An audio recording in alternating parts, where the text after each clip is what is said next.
Irmãos, vamos à chamada adoração, todos de pé. Abram as escrituras sagradas em Daniel capítulo 3, versículo 16 ao 18.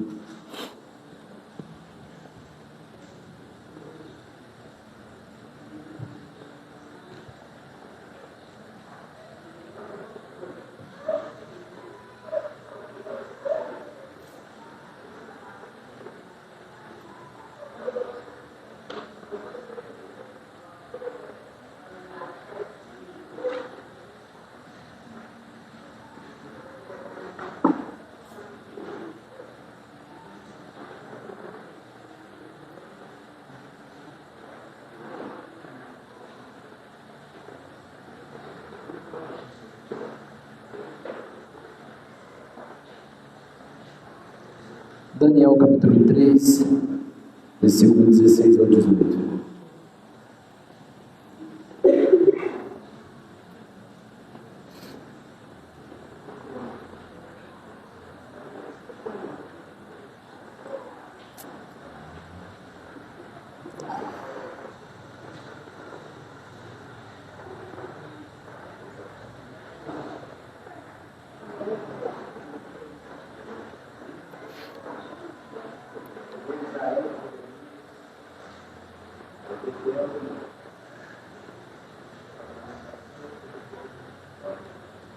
Esse texto, de forma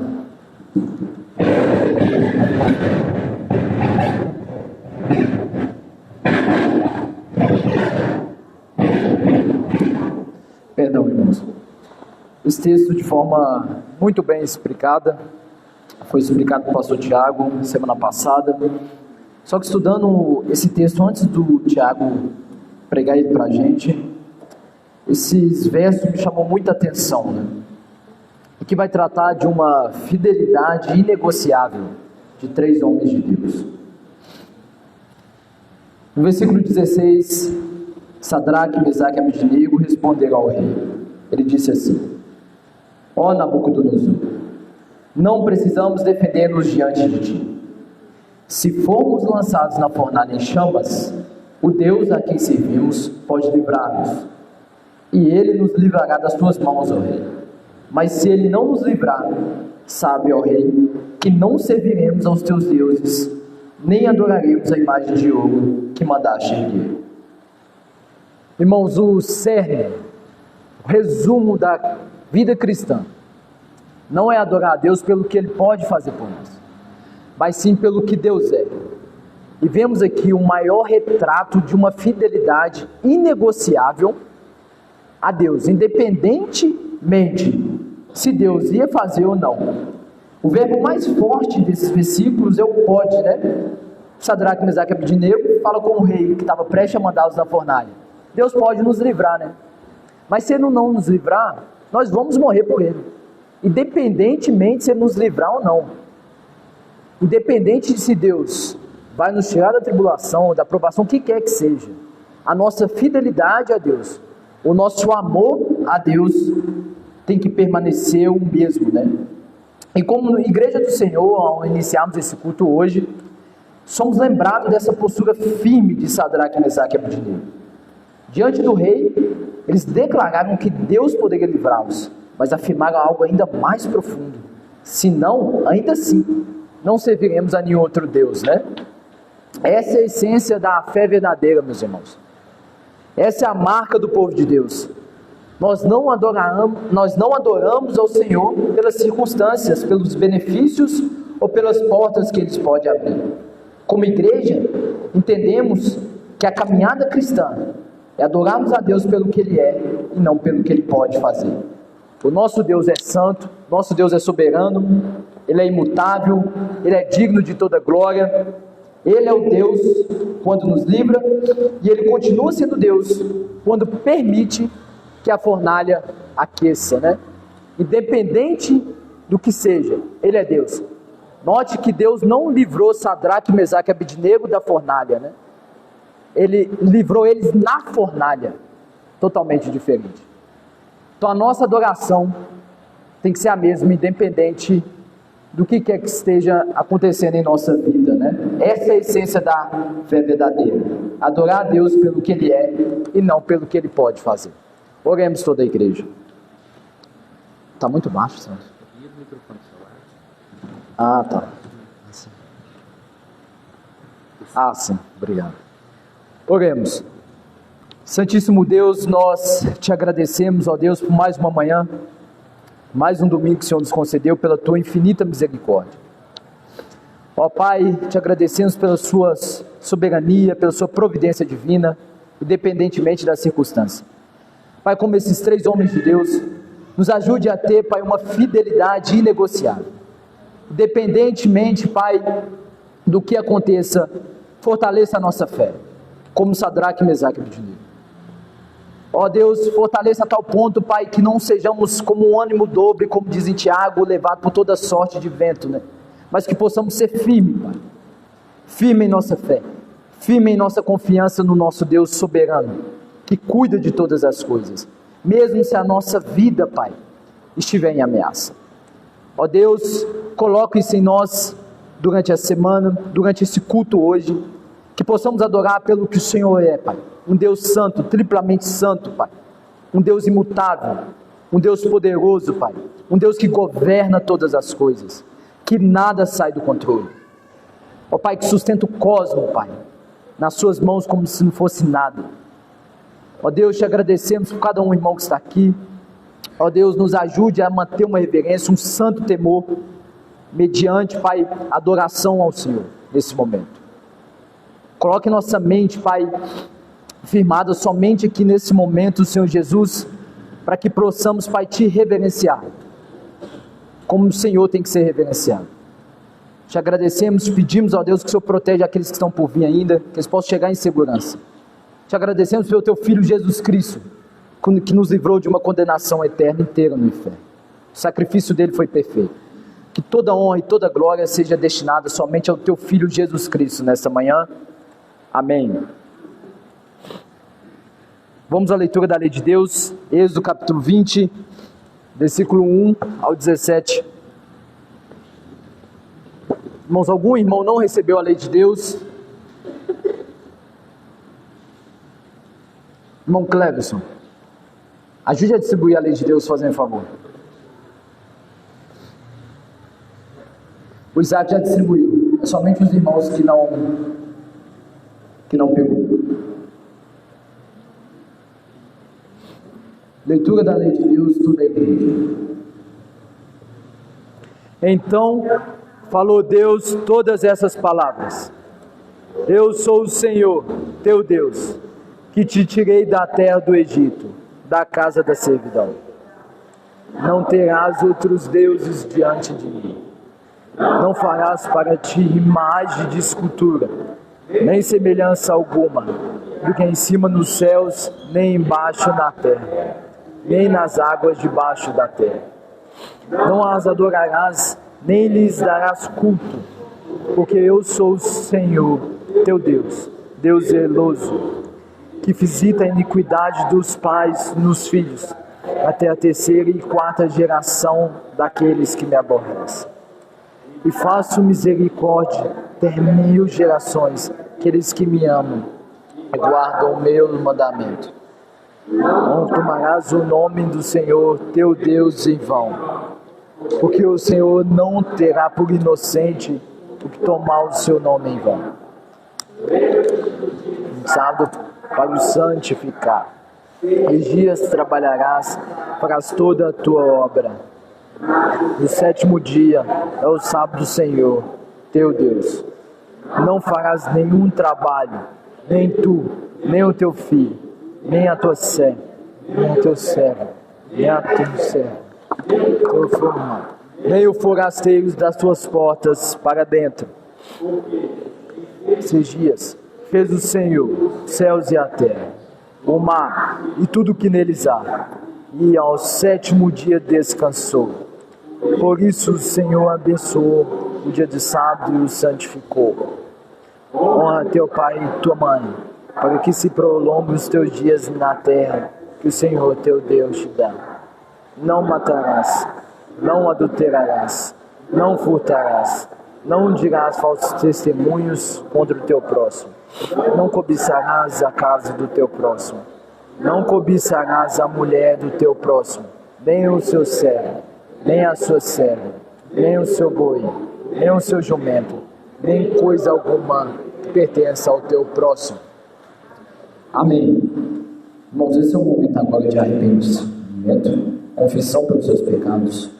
Vou dar um minuto para a igreja se arrepender dos seus atos cometidos, quebrando a lei de Deus, seus atos de pecados cometidos durante a semana, contra o seu cônjuge, contra os seus filhos, no seu trabalho e contra também os seus irmãos em Cristo. Que você possa se arrepender nesse momento dos seus atos. Vou dar um minuto aí, igreja. Nós pecamos contra o Senhor, quebramos a tua lei. Ó Deus, somos falhos, miseráveis, pecadores, desgraçados, cegos, pobres e nus. Mas, ó Deus, nós agarramos aos pés da cruz. Nesse momento, Pai, nós agarramos aos pés da cruz. Nos ajude, ó Deus, a viver uma vida santa, uma vida piedosa. Uma vida que reflete o teu caráter. É um dever do cristão andar como Cristo. Ó Deus, me perdoa, Senhor, nos ajude.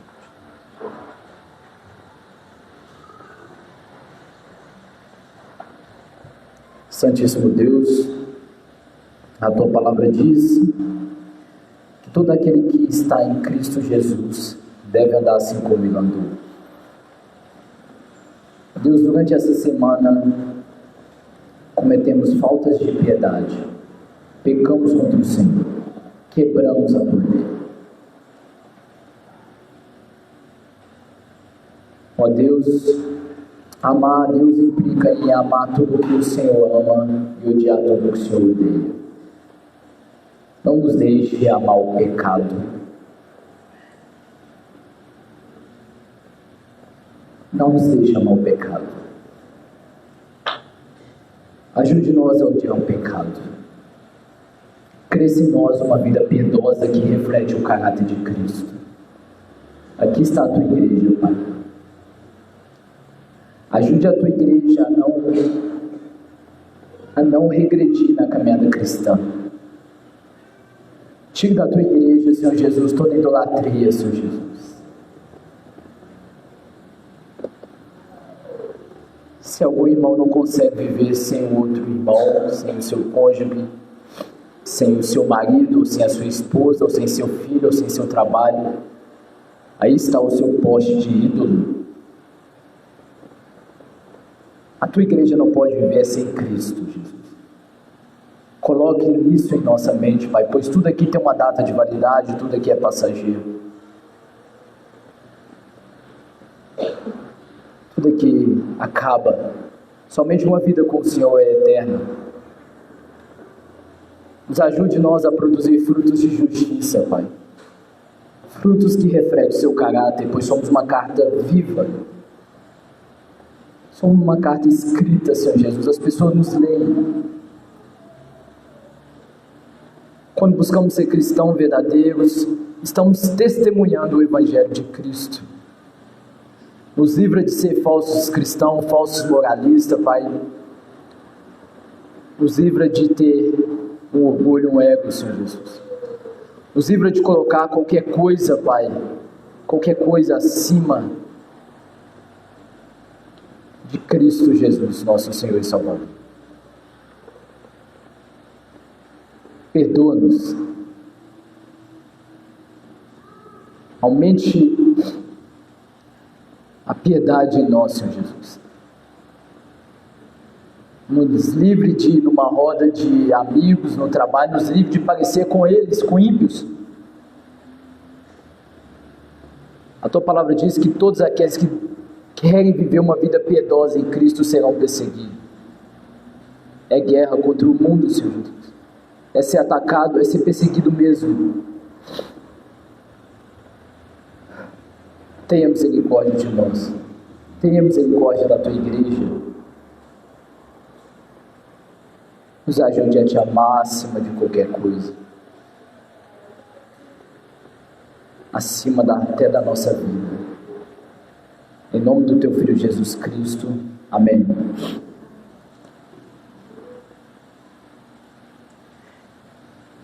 Irmãos, vamos ao cântico. A palavra cantada, Salmo 47, que se trata Deus, o Rei da Terra. Povos, palmas bater, e ao vermente a Deus celebrar, de todos é o grande Rei, Senhor tremendo, altíssimo Deus. Os povos submeteu por sobre os nossos pés as nações, a nossa herança Deus escolheu. A glória de Jacó que ele amou, por entre aclamações Deus subiu, o Senhor sobre o som de clarins, salmo de Deus nosso Rei, cantai louvores, cantai ao Rei, de toda a terra se ele é Rei. Salmo de canta-lhe louvor, ó sabiamente,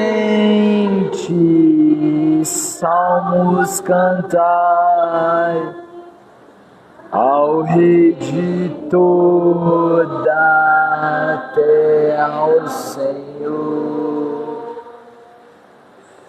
Sobre as nações governa o Senhor, no santo trono Deus se assentou. Os reis dos povos juntos estão, povo de Deus, o Deus de Abraão, porque pertencem ao nosso Deus, da terra os seus escudos broqueis, aos olhos videntes, Deus se exaltou, em sua glória Deus se exaltou. Amém. Irmãos, ainda de pé, vamos orar pelas autoridades constituídas por Deus em nosso país. Oremos. Santo Deus, ó Deus, nós te agradecemos, pois nada sai do controle de suas mãos. Oramos agora pela nação, Senhor Jesus, nação do Brasil. Ó Deus, pelo presidente, pelo Supremo Tribunal Federal, ó Senhor Jesus, pela Câmara ali, Pai, dos senadores, governadores, deputados estaduais, deputados federais. Ó Pai, oramos pelos prefeitos, oramos pelos vereadores dos bairros, prefeitos da cidade. Ó Deus, oramos por toda a classe, Pai, de políticos, Pai, que governa a nossa nação, juntamente com o presidente Luiz Inácio Lula da Silva. Sabemos, ó Deus, que a situação do nosso país se encontra cada vez mais defasada, mas sabemos que está no pleno controle da sua mão. E sabemos que, independente do que aconteça, o Senhor cuida dos seus, dos eleitos. Ó Deus, mas oramos, ó Deus, te pedimos para que o Senhor ajude esses homens e essas mulheres, essas pessoas que cuidam da parte política que governa a nossa nação. Varre a corrupção de nosso país, traga ali, Pai, homens e mulheres piedosas, que verdadeiramente, Pai, ama aplicar a lei de forma honesta, de forma justa, né? Senhor Jesus, e que aquele que governa de forma injusta, ele possa receber o seu juízo. Ó Deus, e que possa se arrepender dos seus atos odiosos. Ó Deus, oramos também pela segurança pública de nosso país, começando ali pelo Exército, a Marinha, a Aeronáutica, também os policiais federais, Guarda Civil Municipal, os policiais penais, ó Deus, os policiais militares, ó Pai, todos aqueles, Pai, que exercem a segurança, os seguranças, Pai, os porteiros, ó Deus, todos esses, Pai, que protegem a nossa nação, Pai, esses homens, essas mulheres, Pai, os vigilantes, cuidem deles, ó Pai, dê saúde, dê força, dê vigor a esses homens, essas mulheres, que eles possam retornar aos seus lares, protegidos, Pai, vitoriosos, seus lares, por ter cumprido a função da segurança, da proteção. Ó Deus, e que o bandido venha receber a sua culpa, Pai, devida dos seus atos. Ó Deus, eu oro, Pai, pela parte, Senhor Jesus, da saúde pública do nosso país, toda a liderança, começando ali pelos médicos, os clínicos gerais, os psicólogos, ó Deus, os técnicos de enfermagem, os enfermeiros, ó Pai, os farmacêuticos, as farmácias abertas, dispostas a nos ajudar quando precisamos.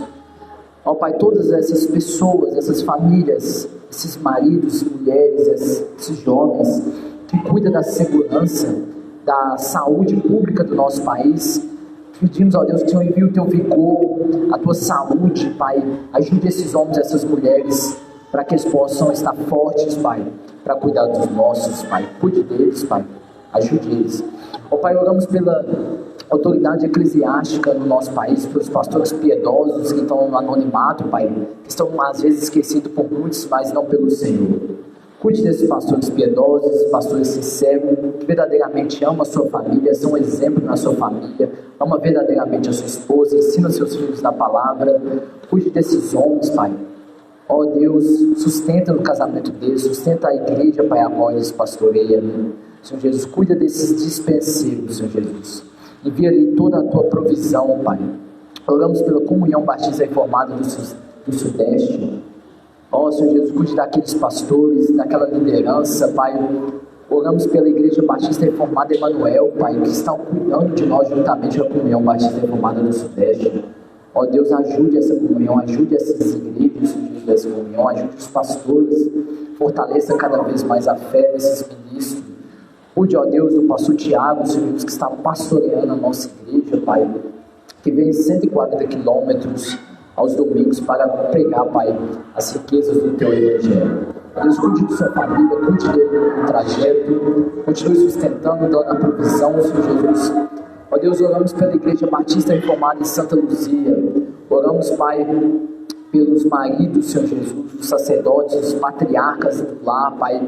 Ajude esses homens, Pai, a mostrar, Pai, pelo testemunho deles, pela postura deles, Senhor Jesus, em seus lares, homens piedosos, Pai.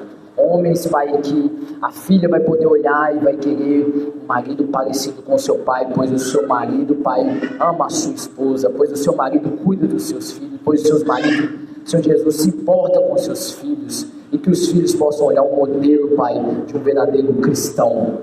Ó Deus, refletindo o caráter de Cristo, cuida de sua família. Ajuda essas mulheres, Pai, as auxiliadoras do lar, com o Senhor Jesus, com sabedoria, com submissão, Senhor Jesus, como a igreja é submissa a Cristo. Ajude essas mulheres, cresça a vida de piedade cada vez dessas mulheres em seus lares. Jesus, ajude as mulheres a cuidarem de seus filhos quando ele está, a ensinar a palavra de Deus para esses filhos. Ó Deus, traga, Pai, um coração a esses filhos, Pai, um coração obediente, Pai, que honre seus pais, que honre a Deus primeiramente. Ó Pai, tire toda a desobediência desses filhos, Pai, essa rebeldia, Senhor Jesus, e comece, Senhor Jesus, a crescer a vida, a piedade desses filhos. Cuide das nossas crianças nas escolas, Senhor Jesus, protege nossas crianças do homem mau, do usurpador, do pedófilo, protege as nossas crianças, Senhor Jesus. Cuide dessas crianças, Senhor Jesus, quando não estivermos, Pai. Ó Deus, cuide da família Batista Reformada Santa Luzia, cuide das viúvas, Pai, da Igreja Batista Reformada Santa Luzia, dos solteiros, Senhor Jesus. Cuide deles, Pai, dos processos judiciais que estão na justiça da Igreja Batista Reformada Santa Luzia. Senhor Jesus, cuide também, Pai, dos enfermos, Pai, que não puderam estar de alguma forma aqui no culto, Senhor Jesus. Ó Deus, em nome do Senhor Jesus Cristo, que nós te oramos e te agradecemos, Senhor Jesus, em nome do teu Filho Jesus Cristo. Amém.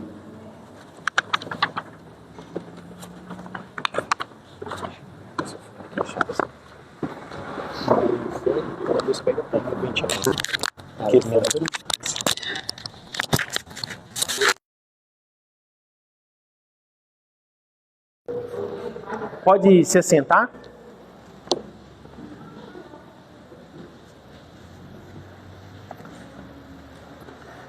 Hoje é um dia de muita alegria para nós, né?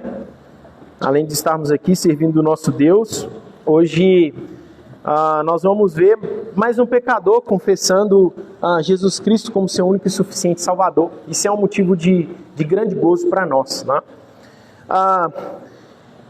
Agora, nesse momento da leitura pública, eu não vou seguir o que a gente vem seguindo, a forma sistemática, mas eu queria que os irmãos abrissem comigo em Romanos, no capítulo 6, e nós vamos ler do verso 1 ao 14.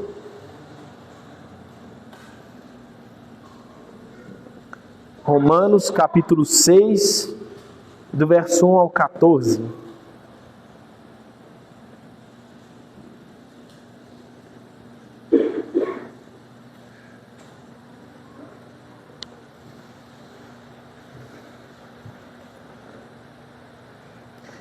Diz assim o texto: que diremos, pois? Permaneceremos no pecado para que seja a graça mais abundante? De modo nenhum. Como viveremos ainda no pecado, nós os que para ele morremos? Ou porventura ignorais que todos nós que fomos batizados em Cristo Jesus, fomos batizados na sua morte? Fomos, pois, sepultados com ele na morte pelo batismo, para que, como Cristo foi ressuscitado dentre os mortos para a glória do Pai, assim também andemos nós em novidade de vida. Porque se fomos unidos com ele na semelhança da sua morte, certamente o seremos também na semelhança da sua ressurreição. Sabendo isso, que foi crucificado com ele o nosso velho homem, para que o corpo do pecado seja destruído, e não sirvamos o pecado como escravos. Porquanto quem morreu está justificado do pecado. Ora, se já morremos com Cristo, cremos também que com ele viveremos. Sabedores de que, havendo Cristo ressuscitado dentre os mortos, já não morre. A morte já não tem domínio sobre ele. Pois, quanto a ter morrido, de uma vez para sempre morreu para o pecado. Mas, quanto a viver, vive para Deus. Assim também vós considerai-vos mortos para o pecado, mas vivos para Deus em Cristo Jesus.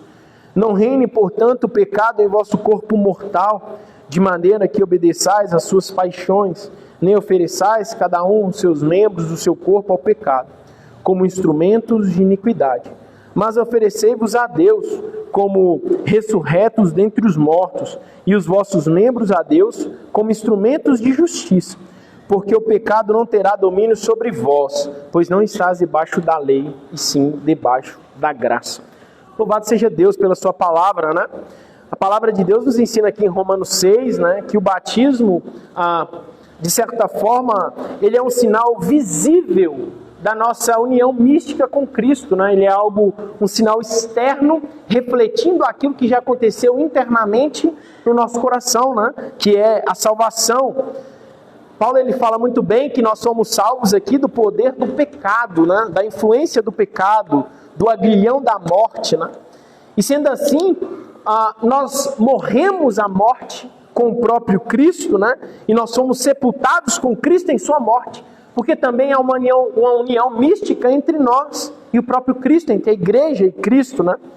Mas essa promessa continua, que se nós morremos à morte de Cristo e fomos sepultados juntamente com Cristo, nós também ressuscitaremos da mesma forma que Cristo ressuscitou no grande dia, né? E o batismo, ele simboliza essa transformação interna, né? Essa transformação de mente, essa transformação de coração, essa transformação de cosmovisão, de mundo, e essa morte interior do homem pecador, né? Então, isso também deve refletir de maneira externa no nosso modo de viver, porque morrer para o velho homem significa ter uma vida nova, e uma vida nova significa ações diferentes, uma mudança de vontade, uma transformação de mente e de coração, né? Há uma, vamos dizer assim, uma metamorfose que acontece em nós, operadas pelo próprio Deus em nós, e esse é o processo de salvação, né?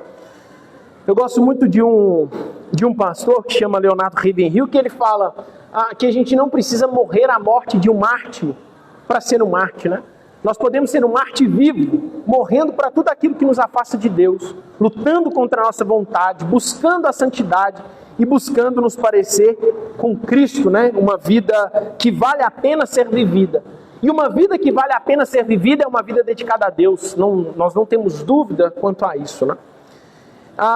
E é nesse contexto que eu gostaria de chamar a nossa irmã Niele Soares dos Santos aqui na frente, diante de toda a igreja.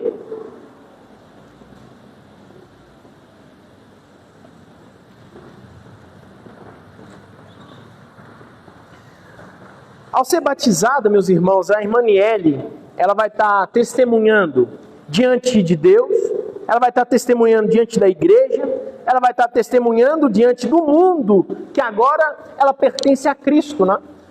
Não que ela passará a pertencer a Cristo depois do ato do batismo, mas ela já pertence, essa salvação já tomou, né? Ela já é propriedade de Deus, morada do Santo Espírito, né?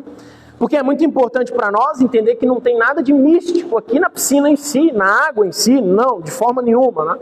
Não é a água que vai limpar os pecados da irmã Niele, não quer dizer que ela vai mergulhar e ela vai sair e os pecados dela vão ficar ali. Não, nada disso, nada disso. Esse é apenas um ato, um sacramento, uma ordenança do próprio Cristo, um sinal visível de que Deus já transformou esse coração, de que agora ela faz parte da família do próprio Deus, mais uma filha adotiva de Deus, né? Sendo assim, meus irmãos, nós temos que ter sempre em mente que o batismo não é um fim em si mesmo, tá? De maneira alguma. Mas ele é o início de uma caminhada pública diante da igreja, diante de Deus e diante do mundo. Amém? E agora eu gostaria de fazer algumas perguntas para a irmã Niele. Lembrando que a seriedade, Niele, é que você está de forma pública expressando a sua fé. Então, sim. Então eu queria fazer 3 perguntas para você diante da igreja. Eu queria saber, Niele, se você, diante da igreja, você crê em Jesus Cristo, que Jesus é o único Filho de Deus, o único Salvador, o único mediador entre Deus e os homens, e o único caminho que te leva à eternidade. Creio. Você reconhece, Niele, que você foi salva pela graça, mediante a fé, e você promete seguir Cristo e as suas ordenanças? Prometo. Você se compromete a viver em comunhão com essa igreja local, caminhar em santidade, dependendo única e exclusivamente do Espírito Santo agindo em você? Sim. Louvado seja Deus. E agora uma pergunta para a igreja. Eu gostaria de saber se os irmãos recebem a irmã Niele como membro desse corpo local, né? Com todos os direitos e obrigações de um membro desse corpo local, como uma mulher que foi salva, e os irmãos se comprometem a caminhar com ela em amor, em oração e em responsabilidade mútua? Louvado seja Deus.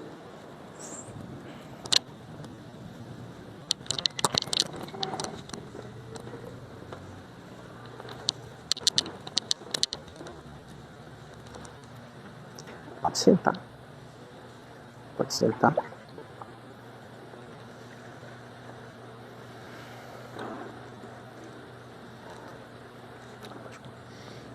Irmã Niele, eu como ministro do Evangelho, diante de Deus, diante da igreja, após você expressar publicamente a sua fé, eu te batizo em nome do Pai, do Filho e do Espírito Santo de Deus. Louvado seja Deus, meus irmãos.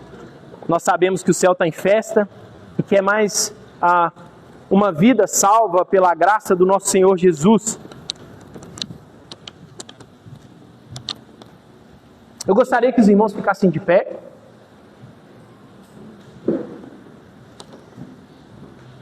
Senhor, nós te louvamos. Nós te louvamos pelo seu infinito amor. Nós te louvamos pela graça da salvação. Nós te louvamos, ó Deus, porque o Senhor tem cuidado de nós, tem cuidado dessa igreja local.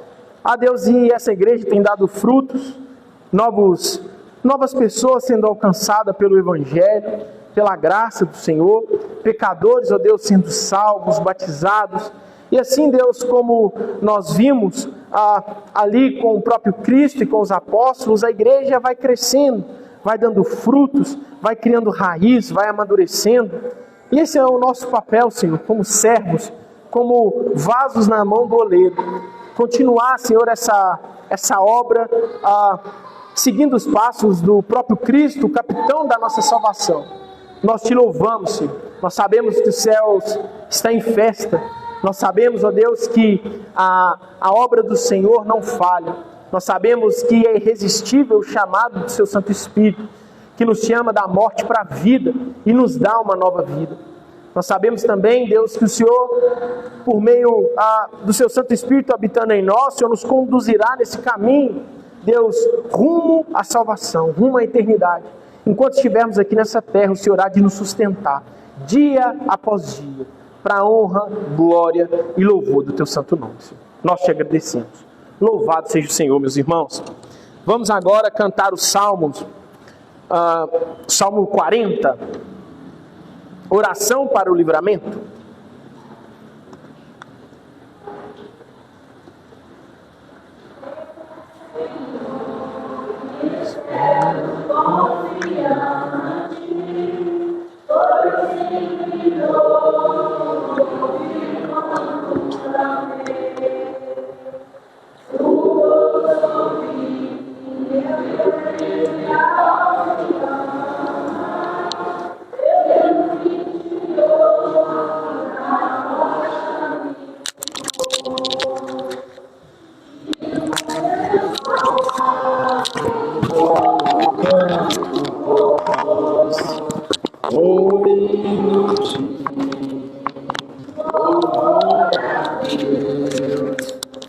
E ao ver isto, muitos temerão, e no Senhor confiarão. É bem-aventurado todo aquele que no Senhor a confiança põe. Não pende para os homens arrogantes, nem para aqueles que amam o mentir. Prodígios mil, desígnios sobre nós tens feito, ó Deus, não tens igual. Que anunciá-los, proclamar, mas ultrapassam meu. Ofertas, sacrifícios não requisestes, abriste os meus ouvidos para ouvir. Ofertas, holocaustos não requeres, pelo pecado, pela transgressão. Então eu disse, eis aqui estou, o rolo consta sobre mim. O meu prazer é que eu querer cumprir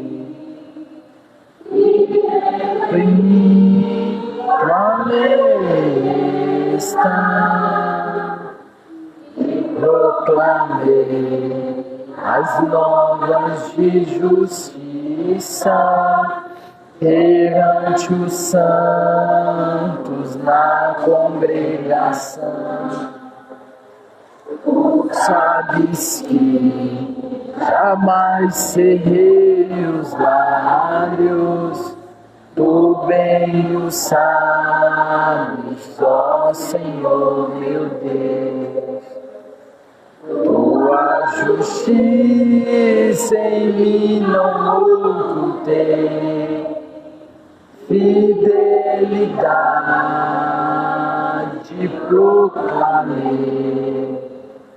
Não escondi da grande reunião, verdade, graça e salvação.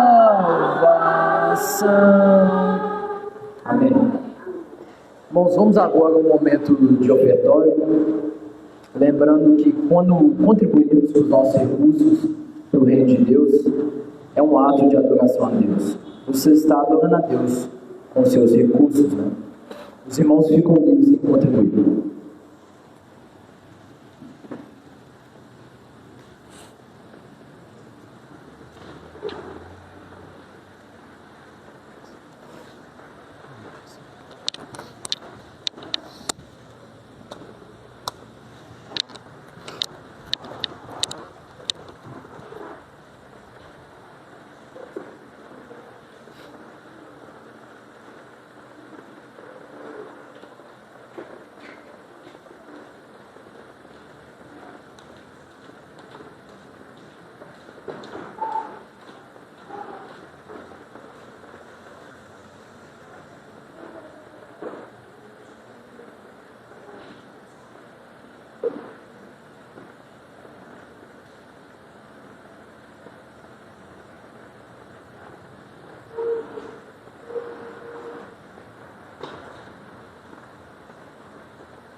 Irmãos, oramos agora toda a igreja.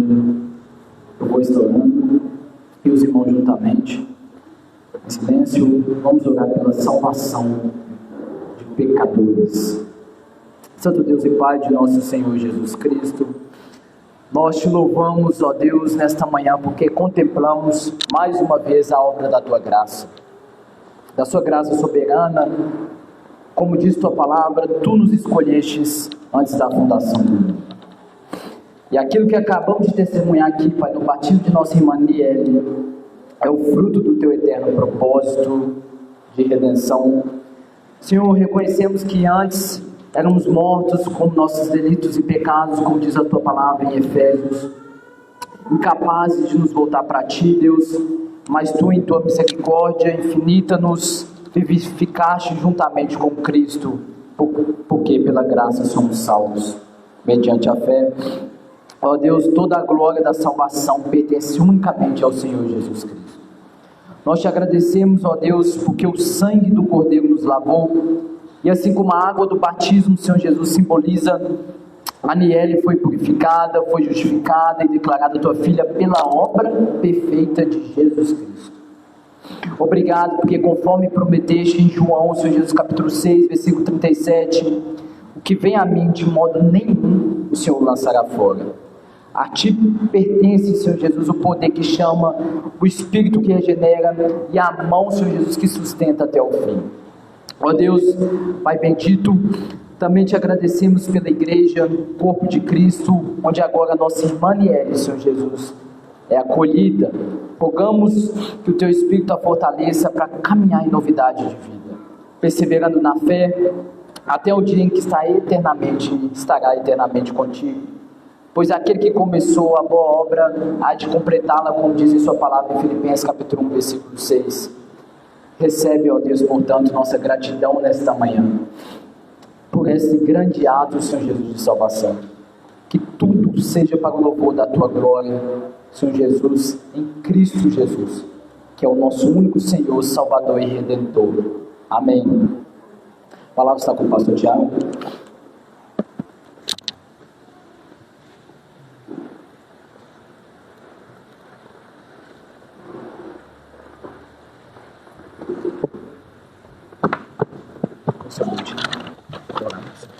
Ó Deus, nós te agradecemos pelo tudo que o Senhor tem feito desde o início. Ó Deus, te pedimos, ó Deus, que o Senhor continue, Senhor Jesus, falando, Senhor Jesus, pela ministração agora da Sagrada Escritura, pelo teu servo. Tira qualquer, Senhor Jesus, pensamento que não esteja focado agora na pregação da tua palavra, Senhor Jesus, que é o que alimenta a nossa alma, que nos ajude a caminhar em novidade de vida. Senhor Jesus, o teu servo agora, Senhor, como o Senhor quiser usar. Ajude ele, Senhor Jesus, nesse momento, em nome do teu Filho Jesus Cristo. Amém.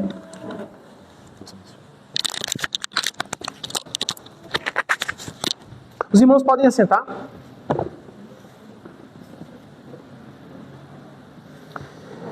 Eu queria que os irmãos abrissem suas Bíblias no livro de Jeremias, o livro do profeta Jeremias, o capítulo 52, e nós vamos, nessa manhã, ver todo o capítulo. Jeremias, capítulo 52.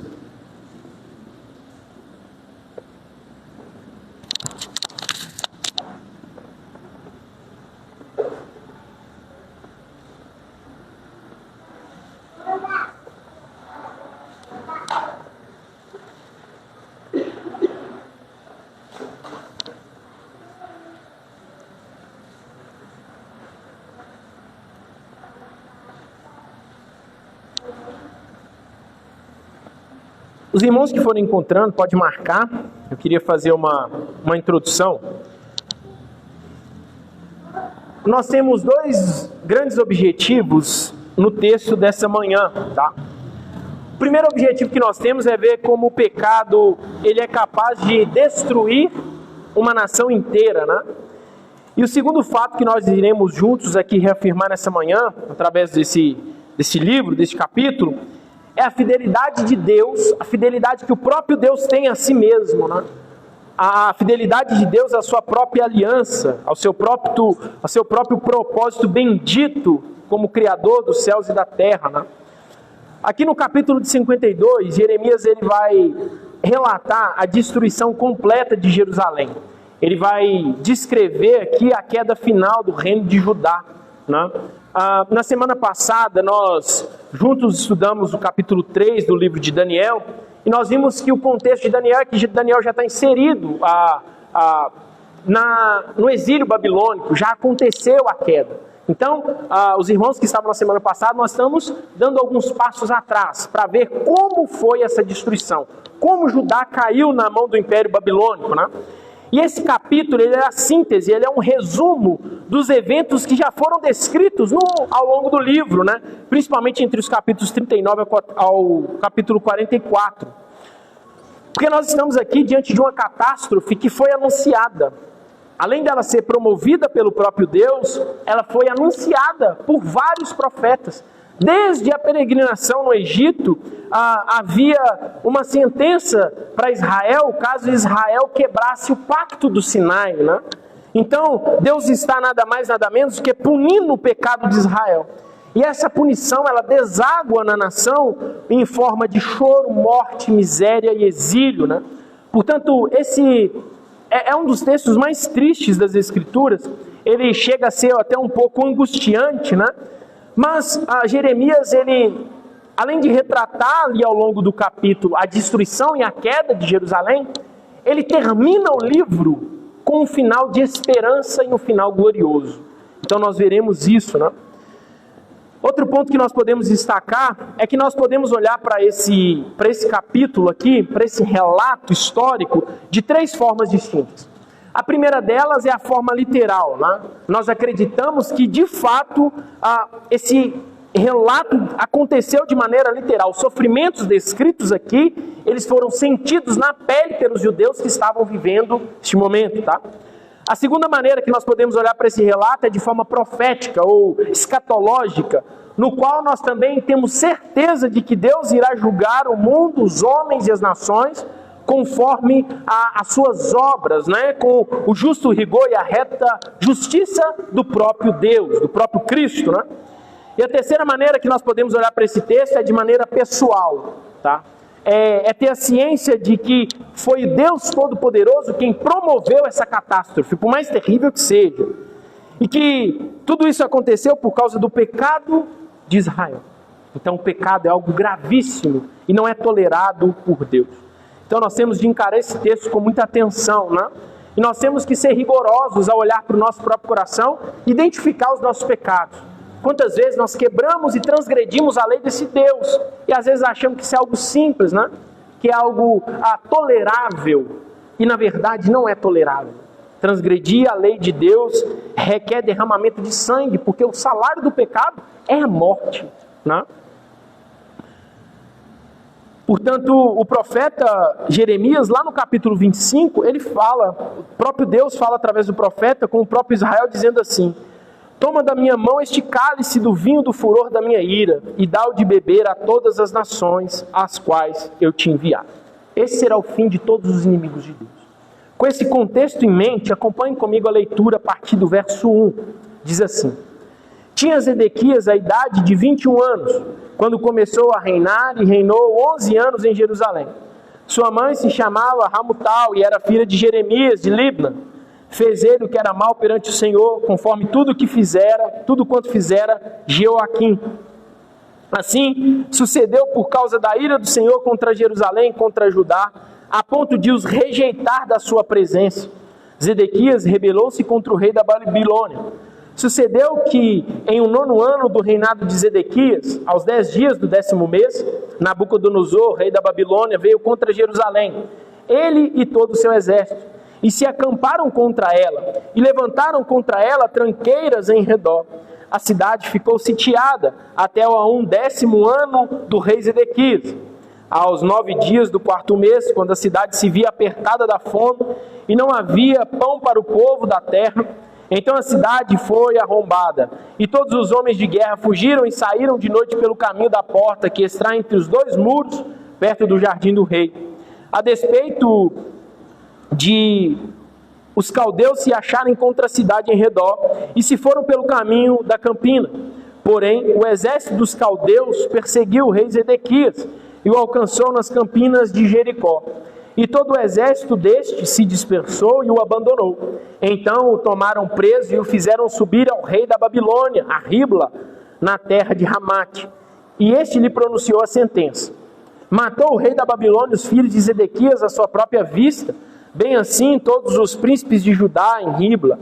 Vazou os olhos de Zedequias, atuou com 2 cadeias de bronze, levou-o à Babilônia e o conservou no cárcere até o dia de sua morte. No 10º dia do 5º mês do ano 19º de Nabucodonosor, o rei da Babilônia, Nebuzaradã, o chefe da guarda e servidor do rei da Babilônia, veio a Jerusalém e queimou a casa do Senhor e a casa do rei, como também todas as casas de Jerusalém.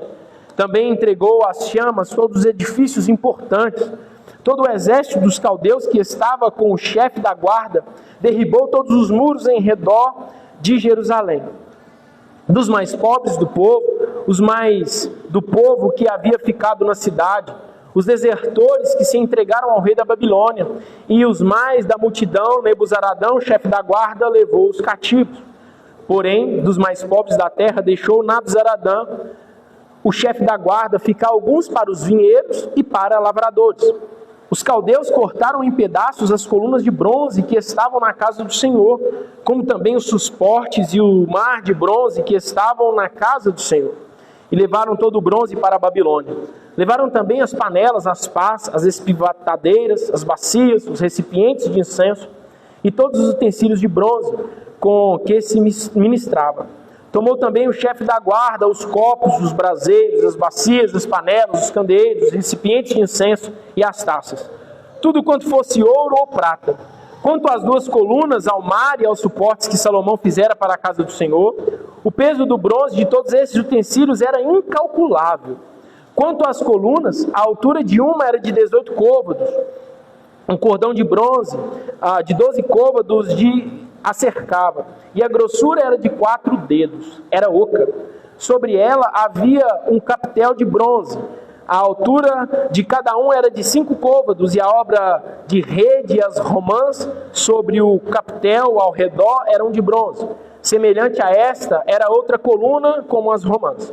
Havia 96 romãs aos lados. As romãs todas sobre a obra de rede ao redor eram 100. Levou também o chefe da guarda, a Seraías, sumo sacerdote, a Sofonias, segundo sacerdote, e aos 3 guardas da porta. Da cidade tomou um oficial, que era comandante das tropas de guerra, e 7 homens dos que eram conselheiros pessoais do rei se achavam na cidade, como também ao escrivão-mor do exército, que alistava o povo da terra, e a 60 homens do povo do lugar que se assentavam na cidade. Tomando-os Nebuzaradão, chefe da guarda, levou-os ao rei da Babilônia, a Ribla. O rei da Babilônia os feriu e os matou em Ribla, na terra de Ramate. Assim, Judá foi levado cativo para fora da sua terra. Este é o povo que Nabucodonosor levou para o exílio. No 7º ano, 3.023 judeus. No ano 18º de Nabucodonosor, levou ele cativas de Jerusalém 832 pessoas. No ano 23º de Nabucodonosor, Nebuzaradão, chefe da guarda, levou cativos dentre os judeus 745 pessoas. Todas as pessoas são 4.600. No 37º ano do cativeiro de Joaquim, rei de Judá, no dia 25 do 12º mês, ele, o Meradoque, rei da Babilônia, no ano em que começou a reinar, libertou Joaquim, rei de Judá, e o fez sair do cárcere. Falou com ele benignamente e lhe deu lugar de mais honra do que a dos reis que estavam consigo em Babilônia. Mudou-lhe as vestes do cárcere, e Joaquim passou a comer pão na sua presença todos os dias de sua vida. E da parte do rei da Babilônia lhe foi dada subsistência vitalícia, uma pensão diária, até o dia da sua morte durante os dias da sua vida. Louvado seja Deus. Esse é um texto extenso. Entretanto, os irmãos vão perceber que cada detalhe que Jeremias escreve, por isso eu quis ler o capítulo todo, há significados muito importantes. Meus irmãos, talvez o que encoraje o pecador a se manter fiel ao seu pecado, a continuar a sua prática pecaminosa, a continuar ignorando os avisos de Deus, talvez seja o fato de as consequências do pecado não serem imediatas em muitos casos, na grande maioria dos casos. Porque o pecado de início ele se mostra bom, ele se mostra agradável num primeiro momento.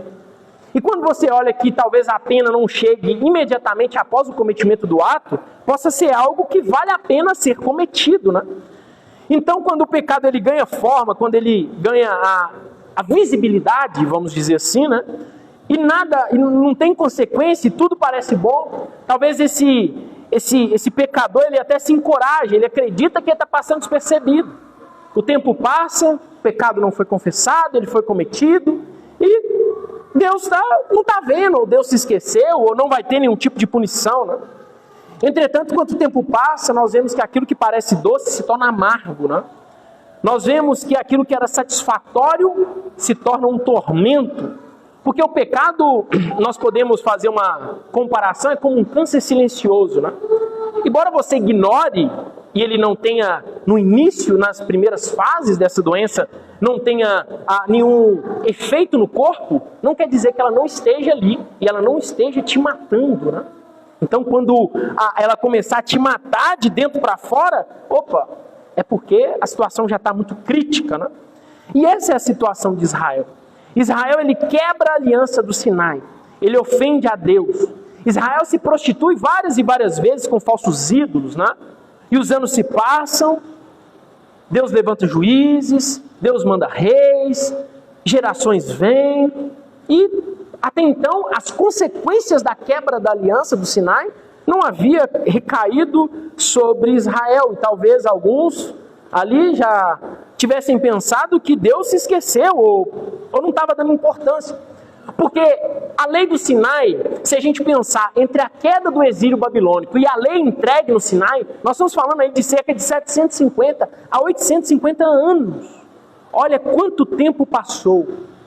E nesse intervalo muito grande de tempo, quantos avisos foram dados da parte de Deus para Israel? O quanto Deus foi paciente. Uma vez que o homem é mutável, né? O homem ele é inconstante e o homem quebra facilmente os seus acordos, né? Deus não é assim. Uma vez que Deus firmou um acordo, Ele vai manter fiel a sua palavra. E de maneira nenhuma Deus se esquece das suas alianças, em nenhum sentido. Portanto, a quebra do pacto do Sinai por parte de Israel não ficaria impune, embora já tenha passado muito tempo. E para nós relembrarmos os termos, né, desse pacto, né, nós vemos isso lá em Deuteronômio 28. Não preciso dos irmãos abrir por causa do tempo, mas anotem, tá? Nós vemos um pacto condicional entre Deus e Israel. O Senhor promete ser o Deus desse povo, Deus dos israelitas. Deus promete cuidar desse povo, dar a eles uma boa terra, fazer com que eles conquistassem essa terra. E Deus faz isso e diz para eles, né, lá em Êxodo 19:5, assim: agora, pois, se diligentemente ouvides a minha voz e guardardes a minha aliança, então sereis a minha propriedade particular dentre todos os povos, porque toda a terra é minha. Vós me sereis reinos de sacerdotes e nação santa. Se a gente continua lendo o texto, lá em Êxodo ou Deuteronômio 28, nós vamos ver que Deus está prometendo para esse povo que se eles guardassem a lei, eles receberiam bênçãos, prosperidade, proteção, mas eles deveriam guardar e obedecer os mandamentos desse Deus. Porém, também há consequências, há benefícios para o cumprimento do pacto, mas há também castigo para o descumprimento do pacto, né? Castigos terríveis, doença, morte, fome, que no final deságua no exílio e na queda aqui diante do Império Babilônico. Lá em Deuteronômio 28, a partir do verso 64, Deus diz assim: o Senhor Deus os espalhará por todos os países, de uma ponta a outra. Ali vocês adorarão deuses de madeira e de pedra, que nem vocês nem seus antepassados conheciam. E também nesses países vocês não terão sossego nem paz. O Senhor fará com que fiquem cheios de aflição, desespero, medo. A vida de vocês estará sempre em perigo. Dia e noite o medo os acompanhar, e vocês irão os acompanhar, e vocês ficarão desesperados da vida. Vocês terão tanto medo e verão coisas tão terríveis, que de manhã dirão: tomara que seja noite. E ao cair da noite dirão: quem dera se fosse dia. A verdade é que, quando nós olhamos para Israel, Israel não se importa com essas maldições da lei, com essas maldições do pacto. E então ela se embebeda de idolatria, imoralidades sexuais, injustiças sociais, desobediência das leis morais e das leis cerimoniais de Deus. Se portavam com hipócritas diante do templo, né? Diante ali do que simbolizava a presença de Deus no meio do povo. Então Israel comete por várias vezes, por longos anos, violações do pacto do Sinai. Então agora chegou o momento da retribuição, né, das maldições que foram prometidas da parte de Deus, né? Deus, de certa forma, muito misericordioso. Nós olhamos para o livro de Juízes, quantos juízes Deus levantou para exortar Israel? Quantos sacerdotes e profetas, como Jeremias, Isaías, Oséias, que chamavam o povo ao arrependimento para observarem a lei, que chamavam o povo a se lembrarem da aliança do Sinai, mas Israel se mantinha duro, irredutível nas suas ações, né? Então torna-se inevitável o julgamento de Deus. E aí, quando nós olhamos para o texto, no capítulo 52, diz o texto que no 9º ano do reinado de Zedequias, e Zedequias aqui é um rei perverso, é um rei que não se submete à autoridade de Deus, né? Diz o texto que no 10º mês, no 10º dia do seu reinado, Nabucodonosor, o rei da Babilônia, ele marcha contra o seu exército, contra a cidade de Jerusalém. Zedequias, para a gente entender de forma bem rápida, Zedequias é um rei que ele foi posto no trono pelo próprio rei Nabucodonosor, tá? Nabucodonosor, ele começa a persuadir com o seu forte exército e o seu império, ele começa a pressionar Jerusalém por vários interesses econômicos, enfim. E então o rei que estava ali era Joaquim. E Joaquim, ele não se submete a essa pressão babilônica e ele é deposto do cargo. Então Nabucodonosor coloca Zedequias para reinar. Zedequias iria figurar, mesmo sendo o rei de Israel, como um homem de confiança de Nabucodonosor, e ele deveria fazer aquilo para beneficiar os interesses da Babilônia, né? Portanto, Zedequias passa o tempo, ele quebra esse vínculo, esse laço com Nabucodonosor. E ele tenta passar a perna, puxar o tapete de Nabucodonosor, fazendo uma aliança com o Egito. Tudo isso está descrito no relato histórico de Jeremias, tá? De Reis também. Então ele tenta puxar o tapete, fazendo uma aliança com o Egito para tentar se ver livre dessas garras do Império Babilônico, né? E aí essa tentativa é o estopim, é a gota d'água aqui para levar uma intervenção militar da parte de Babilônia e fazer um cerco na cidade de Jerusalém. Tá? Esse é o contexto histórico que Deus está orquestrando tudo. Por plano de fundo nós temos um Deus que usa a Babilônia e Nabucodonosor como um chicote para punir o povo. Nabucodonosor é usado dessa forma. A Babilônia figura assim, né? Então a Babilônia cerca Jerusalém e nós vamos ver com detalhes o que aconteceu com Jerusalém ao ser cercado. Esse método de guerra, de cercar uma cidade, né, é um método muito eficaz e muito utilizado no mundo antigo para a conquista de cidades, né? Mas ao mesmo tempo que é eficaz, é uma ação muito brutal. Porque é construído muros ou o exército cerca uma cidade e essa cidade fica sitiada. Essa cidade perde totalmente qualquer comunicação com o restante do país, com outras nações. Então, você não tem como exportar alimento, você não tem como trazer alimento, você não tem como ter nenhum tipo de laço comercial com nenhum tipo de outra nação, né? E o grande objetivo de cercar uma cidade é pressionar essa cidade a ponto dela desistir de lutar. E não ter guerra, não precisar pegar na espada. A cidade se entrega e desiste, né? Essa é a estratégia militar quando nós vemos esse cerco. E é assim que Nabucodonosor usa para pressionar Jerusalém. Então Jerusalém está sitiada, cercada, podendo sobreviver só com os recursos que estavam disponíveis dentro da cidade. E a gente sabe que o alimento vai acabando, que a água vai acabando, que problemas vão acontecendo, né? Talvez se a gente pudesse fazer um paralelo, os irmãos lembram da greve dos caminhoneiros em 2018? Um pouquinho que os caminhoneiros parou, não começou a faltar combustível, alimento, uma corrida doida. Agora imagine isso há muitos anos atrás, onde o estilo de vida já é um pouco precário, e o que esse povo não enfrentou, né? E a grande questão é que quanto mais o tempo passa e essa cidade permanece sitiada, a água acaba, o alimento começa a acabar, pessoas começam a morrer de fome, doenças começam a se espalhar, sem mencionar a pressão militar e os frequentes ataques da Babilônia a Jerusalém, a Judá, né?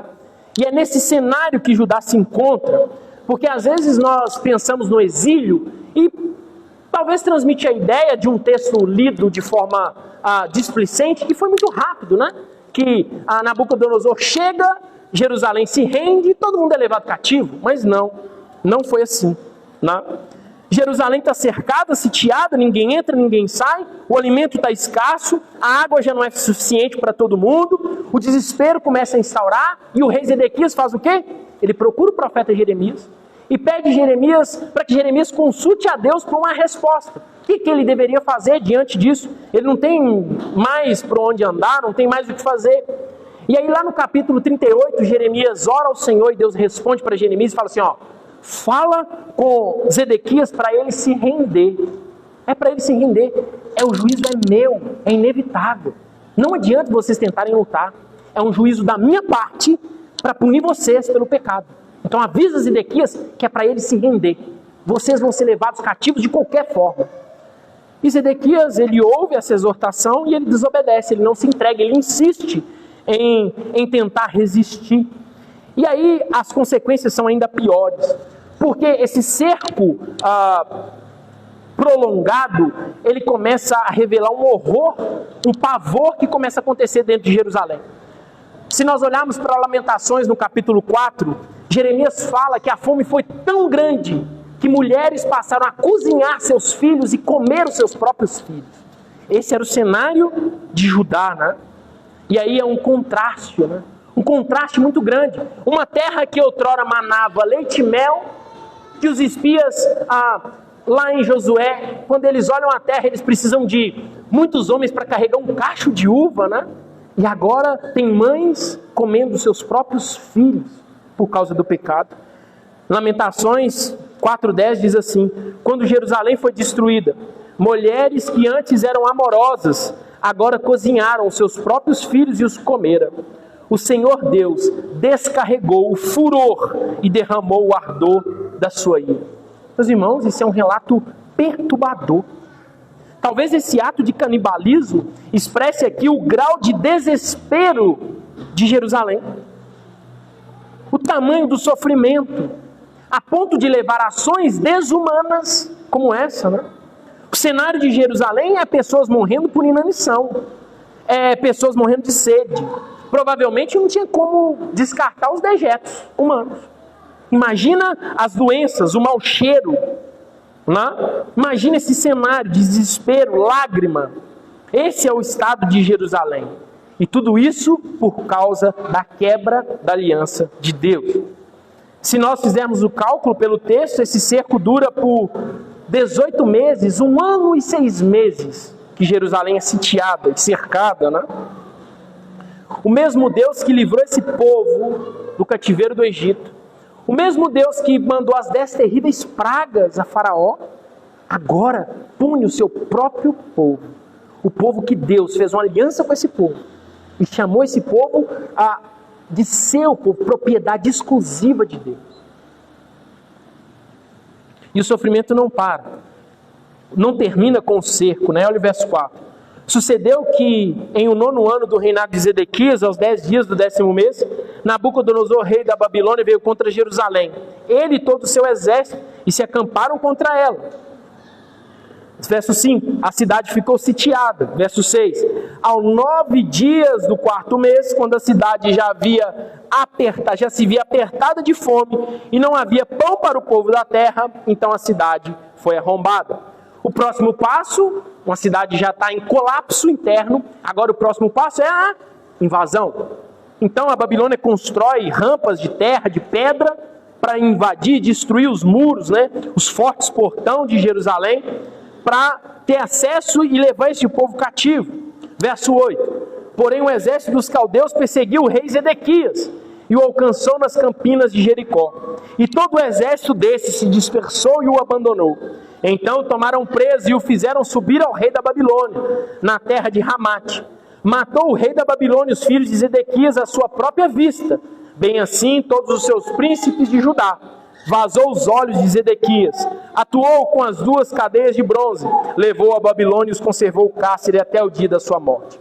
Então, após o cerco, após a destruição das muralhas, Zedequias tenta fugir. O insensato agora tenta fugir, né, para as portas estreitas por entre as muralhas. Esse homem tenta escapar em direção ao rio do Jordão, mas ele é perseguido, alcançado e preso, né? Zedequias, ele havia, como eu disse, traído o perverso rei Nabucodonosor, e ao mesmo tempo que ele trai o rei Nabucodonosor, ele trai o próprio Deus. Ele consulta a Deus, Deus responde, e ele se mantém desobediente, né? E o fim desse homem é terrível. Ele tem seus filhos mortos diante dos seus olhos são arrancados, diz o texto, e ele é levado cativo até o dia da sua morte, né?